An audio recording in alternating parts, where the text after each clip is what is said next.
It is the voice of Indiana County. It's WCCS 101.1 FM, AM 1160, and WCCSradio.com.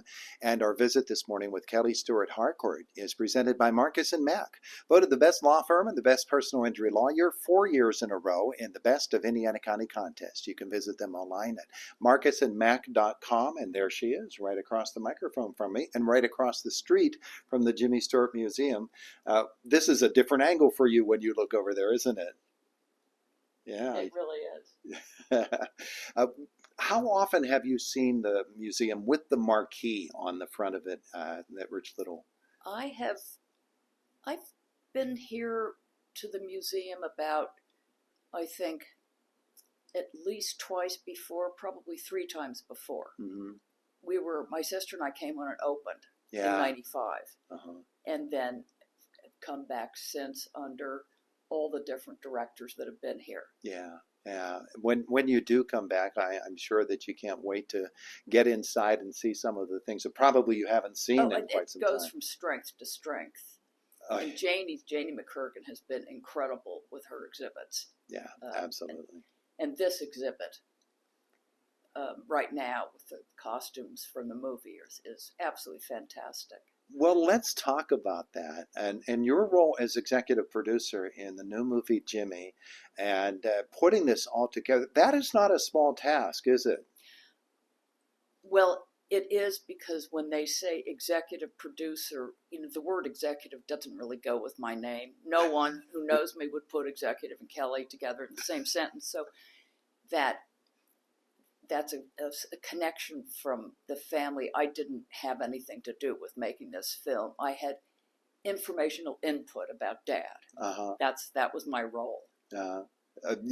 Your dad and I think I did the last radio interview with your dad here in Indiana. Yeah, many years ago. And I remember it was on a poetry book that he'd written. Oh, yes. Yeah. Yes. And he wanted to talk about his horse Pie, that it was the horse that he rode in all those movies.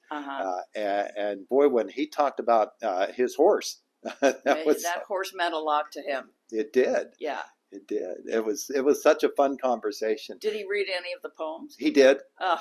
He did. I found the cassette tape of it a while back. Oh, it's wonderful. It was it was a great day for me to be able to talk with him about his hometown. Yeah.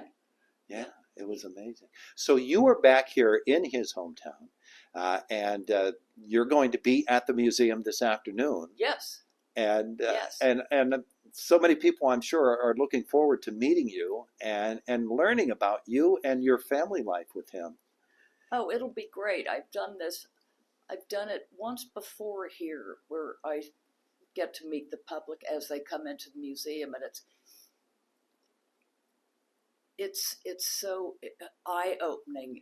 And heartening. It's so heartening to hear people who come, and they're so nice, and they just tell stories about how they found out about Dad and about what the museum has meant to them. Yeah. So I really enjoy that. The famous Life magazine cover with the dome from down the street. When you see that, what does that do to you to see that dome and remember that picture? That picture is one of the all-time greats, I think, in that whole article. And it's such a great picture about Dad coming back from the war. Yeah. Let's talk about that. A few years ago, there was an author who had written a wonderful book about your dad and his return from the war and his wartime experiences, and we had him on here. And he did such a moving job of talking about how the filming of It's a Wonderful Life, coming on the heels of his return from the war, really affected his performance. Oh, yeah. Yes. Especially the scene in the bar. Yeah. The famous scene in the bar, which I have just told somebody is, I think, one of the greatest scenes of end of your rope to ever come out of Hollywood. Yeah. He was so emotional. Yeah. And to be able to pull that and to draw upon the experiences that he had just so recently been through. Yes. That must have been very difficult for him. Yeah. Yeah. And he, people say the kinds of movies that he made after the war were different than the ones before, but I think the cinema changed after the war. Yeah. I think people, after all that, the madcap, fun comedy stuff, movies had changed. Yeah, plus he was then hooking up with Hitchcock. Yes, yes. Not exactly light fare there. No. But certainly wonderful, wonderful movies. Oh, yeah. Growing up in that household, and especially at the time in which you did, which would be that era, and understanding, how soon did you begin to understand that your dad was more than a movie star, that he was really a national military hero? Oh, I can't remember when that realization came to me. It took me a long time to realize Dad was famous as a movie star. Oh, yeah. I mean, he was just Dad. Uh-huh. And then I believe I was 6. I was 6. And we went to the Akron, Ohio Soapbox Derby, which was a Boy Scout. The Dad was there on behalf of the Boy Scouts, and he was in a race with Roy Rogers and somebody else, and they had a soapbox. Dad's was in the shape of a plane, and Roy Rogers had Trigger and something. And there were crowds and crowds of people yelling, Jimmy, Jimmy, wanting his autograph. But I mean, thousands, it seemed like to me. And I thought, how do all these people know Dad's name? And that was the first time I realized he was famous. Yeah. So, and then, I don't know, I think Dad didn't talk about his experience during the war. Mm-hmm. He hardly mentioned it at all, except he did say to me his military service is the thing in his life he was most proud of. Yeah. And it was only gradually in the course of my life that I realized the extent to which he had been involved. And then there were 3 books that came out about his wartime experience that were really excellent. Yeah. And that taught me a lot. When people read those books and then you were able to speak with them, somebody who might have read the book, and they began to talk to you about your dad, I'm sure it was a different conversation than others that you had had about Jimmy Stewart, the movie star. Oh, yeah.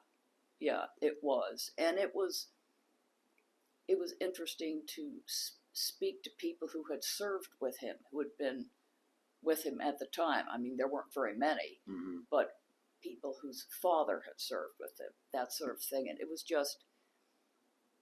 was very eye-opening to talk about a completely different aspect of Dad's life other than his acting, because the admiration people had for him regarding his military career wasn't about fame and acting and stuff. It was about something totally different. Mm-hmm. It was about how truly brave he was during the war and what a good leader he was during the war, which are completely different qualities that he needed as an actor.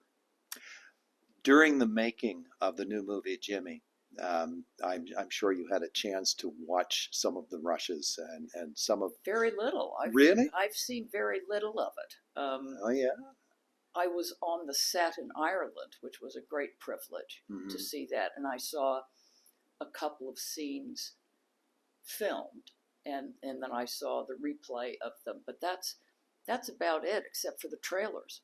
So you have not seen the movie yet, in whatever form it is now. It's not a finished product yet. Trailers. I haven't even seen the new trailer that will debut tomorrow, which I'm really looking forward to. Yeah. Because the trailers so far, I think they've done a terrific job on them. Mm-hmm. Yeah, they've been. I mean, they draw you right to the edge of your seat just watching the trailer. They're so thrilling. I said, the film can't be this exciting for an hour and a half, or else people are going to have heart attacks. You're going to come out exhausted. Yes, they're going to be the ambulances lined up outside. Well, when there's your dad again, making people emotional and drawing them in. Yeah. And it's just like old times. The portrayal, of course, is going to be something that people look at and they say, well, that's very Jimmy. That's not as Jimmy as I would have liked it to be. People are going to do those sorts of things because Of course, and that's what they do. I think it's a brave role for KJ to have taken on because of those comparisons that people are going to make. But I think from what I've seen, he's done such a terrific job because to me, the danger of making a film about Dad is the danger of having somebody spend an hour and a half doing a Jimmy Stewart impersonation. Yeah. And KJ has definitely not done that. He channels Dad, but he doesn't do an imitation. Yeah, yeah. Well, that's going to be something to overcome. It's really something, yeah. Yeah. And it couldn't have been easy. No. And so many people are going to be watching this movie and critiquing it on that basis, and they're going to miss the whole point. And they're going to say, he doesn't look anything like Dad. That's not the point. Yeah.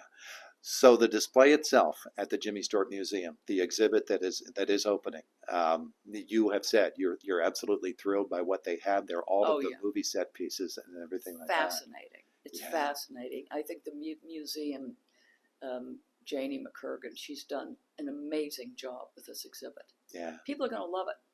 The museum itself, I mean, we're talking 31 years. I know. And when it started, I was thinking and talking it over with my siblings, and we were saying, how long is this going to last? We will have to see. Yeah. Because how many people, there are going to be fewer and fewer people as time goes on who ever heard of Dad. Yeah. Yeah. And yet It's a Wonderful Life is going to be there forever. I know. I was having a conversation with a grad student at the university where we worked, at UC Davis. And he said, I understand that you had a famous father. Who was he? And I said, Jimmy Stewart. And there was a complete blank. He had absolutely no idea who I was talking about. Oh, my. And I said, did your parents ever make you watch It's a Wonderful Life at Christmas? And he said, oh, that guy.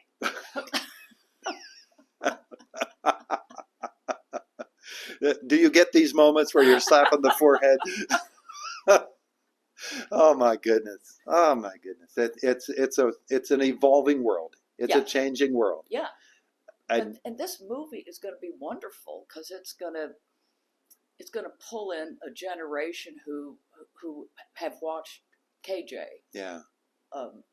In the other roles he's had, and they're going to go, even if they haven't heard of Jimmy Stewart, they know who KJ is. They're going to go look at him, and then they'll learn all about Dad.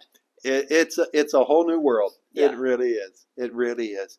I want to thank you so much for coming across the street, but actually coming across the country to visit with us here on Indiana. It's been a real pleasure, and it's been a real honor to be on this radio show. I'm so grateful that you've come over. I appreciate it. Thanks so much. Thank you very much.